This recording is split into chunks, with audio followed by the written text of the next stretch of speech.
ଏହି ଯେଉଁ ଲୋକକୁ ଦେଖୁଛନ୍ତି ଆପଣ କ'ଣ ଭାବୁଛନ୍ତି ତା ପେଟ କାହିଁକି ବଡ଼ ହୋଇଯାଇଛି? ନା ଖାଇ ଖାଇ ତା'ର ପେଟଟି ବଡ଼ କରିଦେଇଛି, ନା ଅନ୍ୟ କୌଣସି କାରଣ ପାଇଁ ତା'ର ପେଟଟି ବଡ଼ ହୋଇଯାଇଛି? ଆକ୍ଚୁଆଲି ତା ପେଟ ଭିତରେ କିଛି ଫ୍ୟାଟ୍ ନାହିଁ। ତା ପେଟ ଭିତରେ ରହିଛି 4ରୁ 5 ଲିଟର ପାଣି। ଏବଂ ସେ ପାଣି କାହିଁକି ରହିଛି? କାହିଁକି ନା ସେ ମଦ ପିଇ ପିଇ ତା ଲିଭରକୁ ଖରାପ କରିଦେଇଛି।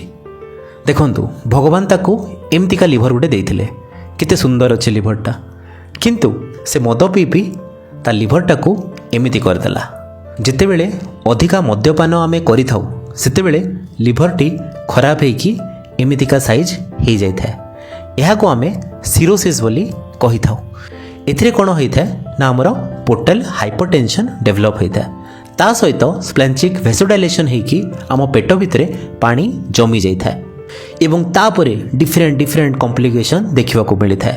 କେତେବେଳେ ରକ୍ତ ବାନ୍ତି ହୋଇଥାଏ, କେତେବେଳେ ଜିଆଇ ବ୍ଲିଡ଼ିଂ ହେଇକି କଳା ଝାଡ଼ା ହୋଇଥାଏ, କେତେବେଳେ ପେଟରେ ପାଣି ଜମିକି ପେଟ ସବୁବେଳେ ଫୁଲେଇ ଦେଇଥାଏ, କେତେବେଳେ ଆଲବୁମିନ୍ କମିଯାଇଥାଏ, କେତେବେଳେ ହାତ ଗୋଡ଼ ଫୁଲି ଯାଇଥାଏ, କେତେବେଳେ ବାନ୍ତି ହୋଇଥାଏ, କେତେବେଳେ ହେପାଟିକ୍ ଏନକେଫାଲୋପାଥି ହେଇ ଆମର ମୁଣ୍ଡକୁ ଧରିକି ଲୋକଟି ଇଆଡ଼ୁ ସିଆଡ଼ୁ କଥା ମଧ୍ୟ କହିଥାଏ। ଏବଂ ସବୁ ଜିନିଷ ଷ୍ଟାର୍ଟ ହୋଇଥାଏ ସେ ସାଙ୍ଗସାଥିମାନଙ୍କ ସହିତ ଷ୍ଟାର୍ଟ କରିଥିବା ଛୋଟ ପେଗ୍ରୁ।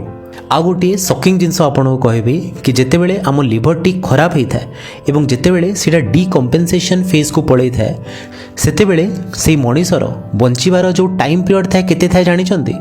ବହି ହିସାବରେ ଥାଏ 2ରୁ 3 ବର୍ଷ। ଥରେ ଯଦି ଲିଭର ଖରାପ ହେଉଛି, ଥରେ ଯଦି ଆପଣଙ୍କର ପେଟରେ ପାଣି ଜମୁଛି, କିମ୍ବା ଥରେ ଯଦି ଆପଣଙ୍କର ରକ୍ତ ବାନ୍ତି ହେଉଛି କିମ୍ବା କଳାଝାଡ଼ା ହେଉଛି, ତା ପରଠୁ ସେ ଲୋକର ଯେଉଁ ବଞ୍ଚିବାର ଯେଉଁ ସମୟ ଅଛି ତାହା ରହିଯାଇଥାଏ ମାତ୍ର 2 ବର୍ଷ। ସେଥିପାଇଁ ଯଦି ଆପଣ ବି ଆଲକୋହଲ ରେଗୁଲାରଲି ନେଉଛନ୍ତି ତାକୁ ଟିକେ ବନ୍ଦ କରିବା ପାଇଁ ଚେଷ୍ଟା କରନ୍ତୁ। କାହିଁକି ନା ସେଇଟା କ୍ଷଣିକ ପାଇଁ ବୋଧହୁଏ ଆପଣଙ୍କୁ କିଛି ମାତ୍ରାରେ ଖୁସି ପ୍ରଦାନ କରୁଥିବ, କିନ୍ତୁ ଏଜ୍ ଏ ଲଙ୍ଗ୍ ରନ୍ ଆପଣଙ୍କ ପାଇଁ, ଆପଣଙ୍କର ପରିବାର ପାଇଁ ତାହା ବହୁତ ମାତ୍ରାରେ ଦୁଃଖ ଆଣିଦେବ। ସେଥିପାଇଁ ମଦ ଆଜି ହିଁ ଛାଡ଼ନ୍ତୁ ଏବଂ ନିଜେ ସୁସ୍ଥ ରହନ୍ତୁ। ଧନ୍ୟବାଦ।